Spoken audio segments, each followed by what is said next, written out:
নমস্কার বন্ধুরা, কেমন আছো সবাই? আশা করি সবাই খুব ভালো আছো। তো বন্ধুরা, এই বছর জিডিএস এ অনেক কম নাম্বার ক্যান্ডিডেট সিলেকশন হওয়ার চান্স আছে। কেন বলছি, ভিডিওটা পুরো দেখো, তোমরা বুঝতে পারবা। আর তোমাদের ফার্স্ট মেরিট লিস্ট কবে বেরোবে, তোমাদের যদি সিলেকশন হয়ে যায় তো তোমাদের কি কি ডকুমেন্টস এখানে শো করাতে হবে, আর তোমাদের পার্টিকুলার যে পোস্টে তুমি অ্যাপ্লাই করেছো সেই পোস্টের কাজ কি, মানে যারা বিপিএম পোস্টে অ্যাপ্লাই করেছে সেই বিপিএম পোস্টের কাজ কি, এবিপিএম পোস্টের কাজ কি, আর ডাক সেবক পোস্টের কাজ কি। তো পুরো ডিটেলস ভিডিওতে দিতে চলেছি। ভিডিওটা পুরো শুরু থেকে শেষ অবধি দেখে যেও। ভিডিওটা ভালো লাগলে একটা লাইক করে দিও। তো চলো ভিডিওটা শুরু করা যাক। তো বন্ধুরা, এবার আসি আমাদের মেরিট লিস্টে।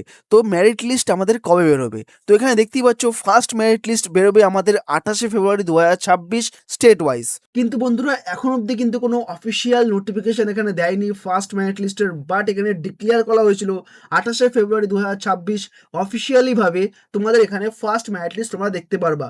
কিন্তু আজকে 28 তারিখ, আজকে কোনো রকম কোনো অফিসিয়াল মেরিট লিস্টের কোনো নোটিফিকেশন এখানে আসা হয়নি। ওকে, তো আশা করা যাচ্ছে যে খুবই শীঘ্রই সোমবার না হলে মঙ্গলবার না হলে বুধবার, এই 3 দিনের মধ্যেই তুমি এখানে যে কোনো একটা দিনে ফার্স্ট মেরিট লিস্ট তুমি দেখতে পারবা জিডিএস এর। আজকে 28 তারিখ ছিল, আজকে ডিক্লেয়ার করেছিল যে অফিসিয়ালি ভাবে যে ফার্স্ট মেরিট লিস্ট বেরোবে, বাট এখানে ছাড়া হয়নি। তো সোম মঙ্গল বুধ এই 3 দিনের মধ্যে যে কোনো একদিন আশা করা যাচ্ছে যে জিডিএস এর ফার্স্ট মেরিট লিস্ট অফিসিয়ালি ভাবে এখানে আউট হতে পারে। ওকে, আর বন্ধুরা, আমার একটা ছোট্ট রিকোয়েস্ট আছে, তোমাদের মধ্যে অনেকে আমার ভিডিও ডেলি দেখো বাট আমার চ্যানেলটাকে কেউ সাবস্ক্রাইব করো না। আমি কালকে রাতেই দেখলাম 90.23% মানে তোমরা আমার ভিডিও ডেলি দেখো বাট চ্যানেলটাকে সাবস্ক্রাইব করে রাখুনি।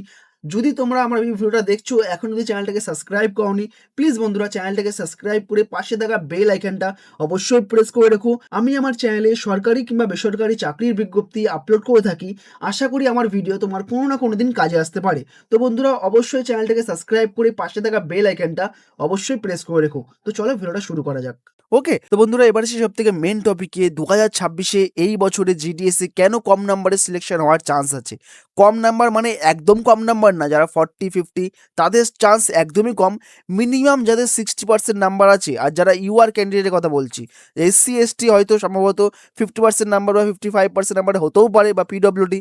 বাট যারা জেনারেল আছে তাদেরকে মিনিমাম 60% উপর তোমাকে নাম্বার পেতেই হবে, কিচ্ছু করার নেই। আর এই বছরে জেনারেলদের সংখ্যা অনেক বেশি, আর অন্য বছরের তুলনায় এই বছরে ইউআর ক্যান্ডিডেট অনেক বেশি আছে। আর যেটা প্রতি বছরই হয়, এমন অনেক ক্যান্ডিডেট আছে যারা ফেক নাম্বার দিয়ে এখানে অ্যাপ্লাই করে দেয়, বেশি বেশি নাম্বার দিয়ে দেয়, তাদের সিলেকশনও হয়ে যায়, বাট লাস্টে যখন ডকুমেন্টস ভেরিফিকেশন হয় তখন তাদেরকে বাতিল করে দেওয়া হয়। আর এই বছর অনেক ভালোভাবে নাম্বার চেকিং হবে। তো যারা ফেক নাম্বার দিয়ে অ্যাপ্লাই করেছে তাদেরকে সঙ্গে সঙ্গে এখানে বাতিল করে দেওয়া হবে। ধরো তুমি ওয়েস্ট বেঙ্গলে কোনো একটা ডিভিশনে তুমি অ্যাপ্লাই করেছো, সেই ডিভিশনে যদি কেউ ফেক নাম্বার দিয়ে অ্যাপ্লাই করে থাকে, তার নাম্বার ধরো 80%, বা অনেক সময় ভুলবশত নাম্বার বেশি বা কম হয়ে গেল, সেটা তোমাকে কারেকশন ডেটে চেঞ্জ করতে হতো, বাট তুমি করোনি, ঠিক আছে, তোমার নাম্বার ধরো একটাতে কোনো কারণে বেশি বা কম হয়ে গেছে, তোমার নাম্বার 80%। আর নর্মাল যে ক্যান্ডিডেট আছে ইউআর, তুমিও ইউআর এও ইউআর, যে ক্যান্ডিডেট আছে সেও ইউআর, ঠিক আছে, তার নাম্বার আছে 78%। তো তোমাকে এখান থেকে সরিয়ে দেওয়া হবে, আর যে 78% নাম্বার আছে তাকে আগে দেওয়া হবে। এমন টাইপের হচ্ছে ব্যাপার। কোনো রকম কোনো মিসম্যাচ যাতে না হয়, এর জন্যই আগামীকাল এখানে কারেকশন ডেট দিয়েছিল, যে নাম্বার যাতে ঠিক থাকে। আর যাই হোক, নাম্বার যাতে কোনো রকম কোনো ভুল না হয়, আর যারা ফেক নাম্বার দিয়েছে তাদের তো অবভিয়াসলি এখানে ক্যান্সেল করে দেওয়া হবে। তো আমাদের এখানে ফার্স্ট মেরিট লিস্ট বেরোবে আমাদের 28 তারিখে। আগের বছরে ওয়েস্ট বেঙ্গলে টোটাল এখানে 7টা না 6টা লিস্ট বেরিয়েছিল, 6টা লিস্ট বেরিয়েছিল, আবার কোনো কোনো সময় 7টা লিস্টও বেরিয়ে যেত। ওকে, আগে তো দেখতেই পাচ্ছ ফার্স্ট মেরিট লিস্টে যদি তোমার নাম না থাকে, আশা করি যাদের নাম্বার কম তাদের ফার্স্ট লিস্টের নাম থাকবে না, অবভিয়াসলি এটা নর্মালি সবাই জানে, ঠিক আছে। তো তোমাদের ওয়েট করে থাকতে হবে, তোমাদের এখানে 4 নম্বর 5 নম্বর 6 নম্বর বা যদি 7 নম্বরের লিস্টও আসে, তোমাদের সেই লিস্টটার জন্য ওয়েট করে থাকতে হবে, যে আমাদের যত নিচে আসুক বা যাই হোক, আসুক অন্তত নামটা, ঠিক আছে, নিচের লিস্টে আসুক বা কোনো ব্যাপার না। তো তোমাদের ওয়েট করে থাকতে হবে যতক্ষণ না ফাইনাল লিস্ট বেরোয়, ঠিক আছে। এখানে দেখতে পাচ্ছ ফাইনাল লিস্ট আগের বছরে বেরিয়েছিল 6 নম্বর লিস্ট, ঠিক আছে, আবার কোনো কোনো সময় 7 নম্বর লিস্টে বেরিয়ে যায়। তো তোমাদের সিম্পলি ওয়েট করে বসে থাকতে হবে যে কবে লাস্ট লিস্টটা বেরোচ্ছে। তার মধ্যে যদি তোমার নাম না থাকে তাহলে তোমার এবছরে সিলেকশন হয়নি, নেক্সট টাইম আবার ট্রাই করো। ওকে, তো এবার আমি তোমাদের বলি, যদি তোমাদের সিলেকশন হয়ে যায় তোমাদের কী কী ডকুমেন্টস এখানে দিতে হবে। তো সবার প্রথমে এখানে আসি আমি। ওকে, দেখাচ্ছি তোমাদেরকে আমি কী কী ডকুমেন্টস তোমার এখানে চাইবে। সবার প্রথমে এখানে দেখতেই পাচ্ছ তোমার মার্কশিটটা জেরক্স অরিজিনাল দুটোই নিয়ে যেতে হবে। তোমার আইডেন্টি প্রুফ আধার কার্ড বা তুমি ভোটার কার্ড নিয়ে যেতে পারো।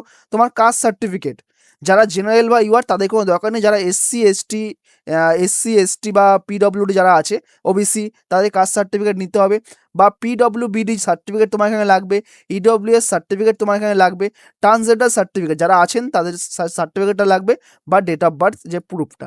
আর তোমার একটা মেডিকেল সার্টিফিকেট করতে হবে, যে কোনো গভর্নমেন্ট হাসপাতাল থেকে একটা তোমাকে সার্টিফিকেট বের করে নিতে হবে।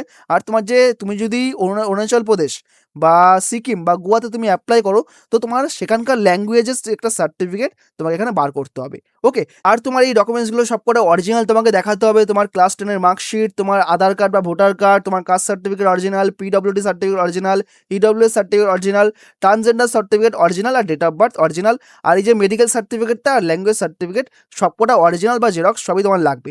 ওকে, তো এবার আসি আমাদের সবথেকে লাস্ট টপিকে, তোমাদের এখানে এবিপিএম বা বিপিএম পোস্টের কাজ কি। তো বিপিএম মানে আমরা জানি ব্রাঞ্চ পোস্ট মাস্টার, একটা পুরো ব্রাঞ্চের দায়িত্ব তাকে দেওয়া হবে, সিঙ্গেল হ্যান্ডলি তাকে সেটাকে পরিচালনা করতে হবে, তাকে এবিপিএমকে পরিচালনা করতে হবে, তাকেই ডাক সেবককে পরিচালনা করতে হবে, ঠিক আছে, মানে পুরো দায়িত্ব তার কাঁধে থাকবে। তারপরে আমরা আসি ABPM, assistant branch post master. তো এখানে এবিপিএম এর কাজ কি? এবিপিএম এর কাজ হচ্ছে গিয়ে তোমাকে বিপিএম যেই কাজগুলো তোমাকে করতে বলবে সেই কাজগুলো তোমাকে করতে হবে, এবং তার সাথে যে কোনো কাজে তোমাকে সহযোগিতা করতে হবে। ওকে, তো এখানে দেখতেই পাচ্ছ সেলস, স্ট্যাম্প, স্টেশনারি বা কম্পিউটারে কোনো আদার্স কাজ হলো, যেগুলো তোমাকে বিপিএম বলবে সেগুলো তোমাকে এখানে করতে হবে। ওকে, তারপরে আসি আমরা ডাক সেবক। তো ডাক সেবকের কাজ আমরা মেনলি এটাই জানি যে বাড়িতে বাড়িতে গিয়ে চিঠি ডেলিভারি করা, বাট এর সাথে আদার্স আরও অনেক কাজ আছে যেগুলো তোমাকে জয়েন না হলে তুমি বুঝতে পারবে না। যার যার পোস্টে যে যে জয়েন হবা তার তার দায়িত্বটাকে পালন করতে হবে, এই হচ্ছে পুরো ডিটেলস, ঠিক আছে। যার যার পোস্টের যারা দায়িত্ব তাকে সেটা পালন করতেই হবে। ওকে, তো বন্ধুরা আজকের ভিডিওটা এইটুখানি ছিল। আশা করি তোমরা যাদের ডাউট ছিল তারা ক্লিয়ার হয়ে গেছো যে তোমাদের কি কি পোস্টে কি কি কাজ আছে, তোমাদের কবে মেরিট লিস্ট বেরোবে, তোমাদের কম সিলেকশনে কম নাম্বারের সিলেকশন কেন হবে, আর তোমাদের কি কি ডকুমেন্টস এখানে ভেরিফিকেশনের সময় লাগবে। ওকে, তো ভিডিওটা ভালো লাগলে চ্যানেলটাকে সাবস্ক্রাইব করে দাও, পাশে থাকা বেল আইকনটা অবশ্যই প্রেস করো, আর একটা লাইক করে দিও, আর তোমার বন্ধুদের সাথে শেয়ার করে দিও। ওকে, তো বন্ধুরা আজকের জন্য এইটুখানি, আবার দেখা হবে কালকে নতুন একটা চাকরির বিজ্ঞপ্তি নিয়ে। তো তো সবাই ভালো থাকো, সুস্থ থাকো। তো আজকের জন্য চলি, আবার দেখা হবে কালকে।